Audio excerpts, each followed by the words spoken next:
Yeah, Patches the Pirate is back, and now he's a 3/3. And he's called Warp Tooth, and he's in Warrior, and we're going to talk about this card and a couple others today in our second to last card review for Escape from Violet Hold. And I know it's the second to last because tomorrow's the final card review, which I know because I'm revealing the cards in the final card reveal stream, which I actually recorded a while ago, but Blizzard was kind enough to fly me out to help reveal the final cards alongside Gallon or Edward, one of the Hearthstone dev team members. We had a lot of fun. There's actually some pretty crazy cards. You can watch that on the official Hearthstone channels tomorrow at 2 p.m. Pacific time. I totally knew that and didn't have to look that up. There was no edit or cut there at all.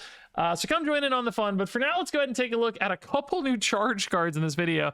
First of which is Warp Tooth, a 4-mana 3/3 beast for Warrior. Charge. If 3 friendly characters take damage on one of your turns, summon this from hand or deck. So instead of needing to play a pirate, now you need to take some damage. That can be either on minions or your hero, since it does say friendly characters. I will also note that when someone dies, that certainly counts as taking damage if they like trade in, for instance. So you could have a couple 1/1s that you trade in. You could use your weapon to attack into something, and that's going to be 3 instances on a single turn, which means Warp Tooth is going to hop out of hand or deck. Now, there's kind of 2 upsides there, right? Like if it's hopping out of deck, you're just sort of drawing it for free and getting a nice 3/3 charge, which sure, that could push face in an aggressive deck, certainly. Or, just use it as a little trade in if you have to, clear up a 2/3 or something on an early turn. Might be totally fine use case for Warp Tooth. So it's just kind of, a free deck thinning, which is how Patches was always powerful too. Like, sometimes the 1/1 charge body was cool and nice, but also just thinning out your deck for free basically seemed like a really nice upside. So Warp Tooth is the same, but just bigger. I mean, definitely a harder condition to meet, like on turn 1, for instance, whereas Patches would come out on turn 1. Pretty much going to be impossible to get Warp Tooth down on turn 1, I think.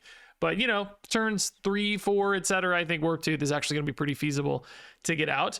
Now, alternatively, if this gets in hand, you can do some things like hand buff this. I mean, you can also technically deck buff it, but I think hand buff is traditionally easier.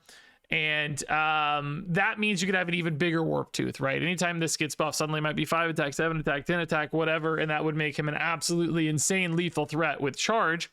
On top of that, don't forget, we also saw the rule breaker for Warrior this time around is Hogger, which lets you duplicate legendaries. You could just have like 2 Warp Tooths in your deck and no other legendaries, so that your deck's not like overburdened with a bunch of useless stuff. You haven't diluted it too much. But now anytime you have this condition met, you're going to get 2 Warp Tooth summoned into play, which again could actually be buffed already too. But even if they're not, that's still just 6 free damage of charge minions and bodies on board, which seems really nice. I think like that could be in an aggressive deck for sure, just to get this pressure out and just get some damage out. I think it could go into other decks as well, where it's just sort of, again, free deck thinning and just like free counter tempo. It's like if your deck has any way to activate this, like enough minions on board to do this, Warp Tooth just kind of feels like a free addition, I think. It's just like a good card to add in. So I do think Warp Tooth has a lot of things going for him here. This just kind of free threat is really, really nice. Charge, of course, we know how scary that can be. Let's also not sleep on the fact that you can just play this too. It's not like it has to be pulled out to like, you don't want to play a 4-mana 3/3 with the charge, but sometimes you will. And sometimes if it's hand buffed in particular, you wouldn't mind that at all. So I do think there will be decks that like play into this with like enraged style stuff and whirlwinds and so on. I think other decks could just have dudes trading in. But enough ways to do it for free. Not a total disaster in some cases if you have to play it manually, particularly if it's buffed. I just think it's got a lot going for it, and it's actually going to be a pretty defining card potentially for Warrior. So our next charge card here is for Death Knight. This is the Living Plague, a 7-mana 7/7 undead, single unholy, again with charge, and it reads, instead of damaging heroes, this shuffles that many blights into their deck that deal 2 damage when drawn. So basically you don't get to deal 7 to heroes, but you shuffle 7 blights into their deck, each dealing 2. So it's kind of like you get to deal 14 to heroes, but it's on a delay. It's not 14 immediately. It's certainly not 7 at all. But, you know, if you're playing a long, grindy game and you think you're going to have, you know, the time for them to draw all of these blights or some other way to like thin out their deck, destroy their deck, some sort of mechanism to make the blights hit faster. If you have either of those things happening, then the blights could be a nice threat on your opponent's health, right? 14 is definitely not enough to like end the game though, so you're going to need some help, whether that's buffing the Living Plague. If you increase this attack, of course, that's going to lead to more blights being shuffled in. So we've seen some ways to buff undead attack. There's the new hero power. We've seen that from Blood Doctor Thena something. I don't know. You guys know. So gives you new hero power. We've also actually seen like the Imbue hero power, which buffs like undead minions when played, which could be a hit here too. So there's definitely a couple ways where I think this could easily get to 10, 12, 15 or more via various hand buff tools or like hero power on board buffs, which means like, yeah, shuffling 30 damage worth of blights does become a possibility. Again, it's just a question of how quickly do they die from those blights, because this isn't going to be like a finisher in a mid-range deck. It's going to need to be in a deck that can go long enough, stretch games out enough that they have times to hit all those blights to make them an actual lethal threat, or, you know, combine it with a faster deck. But then still, like, you're not going to want to have like your opponent at 6 life and then just hope and wait they draw these blights, you know, and like, oh, I'm out of stuff to do. God, it's like, you know, the timing windows of those are going to be pretty tight because there's like life gain and armor and so on. That opponents can kind of heal out of range of your blight threats in time. Like if they have 3 or 4 turns to recover, they might very well gain that life in the meantime. So you just have to either grind them out or just force this somehow, which I think is the problem for Living Plague. It's like it needs buffs. It needs this deck environment that makes sense. Just like it needs time, right? Just a lot of things to solve. And it's ultimately a 7 cost card too. So you're kind of not doing anything really the turn that you're playing this. Like you could technically trade this in, but then you're not going to get your blights because that's only when trying to damage heroes. So it just feels like on this one, really hard to work with.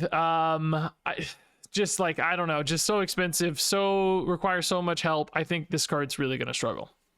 But we're not done with blights here. This is our final card, Disguised Doctor, a 1-mana 5/1. This, as a disguised card, of course, can be played on either side, and it has a death rattle here. Shuffle 4 blights into your deck that deal 2 damage when drawn. So you have a choice here. You can play this as a crazy aggressive 5/1, right? And hopefully punch the opponent with it a lot, presumably. Or you play this on your opponent's side of the board, and again, load them up with blights. So potentially 8 damage of blights here. It's kind of a decision. Like if this sticks through a couple turns, like this could deal 10 damage directly immediately and be a, you know, a thing they have to deal with on board against certain matchups. You might think that's worth it. Like if they just don't have, you know, if there's like a popular deck in the meta and you know they just don't have a ping effect or whatever, or they're trying to do their own things until turn 3 or 4 with no minions on board, like playing spells or something, maybe the Disguised Doctor could actually stick and dome them for 10, and it might just be worth it to have the body. Other times, of course, you may be playing for more of a grindy blight game plan. Maybe in combination with our previous cards, you're just hoping to get, you know, this is 4 extra blights from another one that's 8, and then 7 is 15 blights. That is enough to deal 30, and then maybe more if you buff up the, I already forgot this name's card, Living Plagues.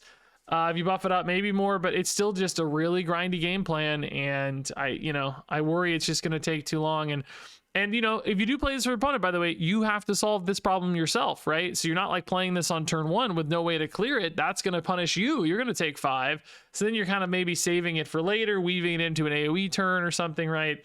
Might be some ways that you can use that to your advantage, but, you know, with lifesteal spells, etc. But all in all, I think still just kind of a clunky card, and this blight payoff seems too slow to really be worth it to me.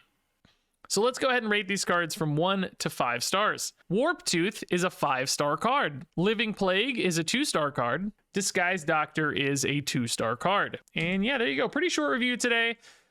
These actually came out a few days ago, just catching up on those to spin this into one video. I really thought about saving these for tomorrow, but if I did, I was only going to have 11 parts to my card reviews, and I could not finish the series on 11. 12 is a nice, you know, reasonable even number to finish on. I could also do 14 or 15. Those sound clean, but 11, no way. 13, no way. So I had to weave in one more review. I've not been like doing reviews for just one card. I can't go that hard. It just feels like not worth the trouble to me. But so, you know, that's why I made a video today that's otherwise a kind of short one. But anyway, share your thoughts on these cards. Is Warp Tooth actually cracked or not? I want to hear that down below. Thanks as always for watching, and until next time, game on.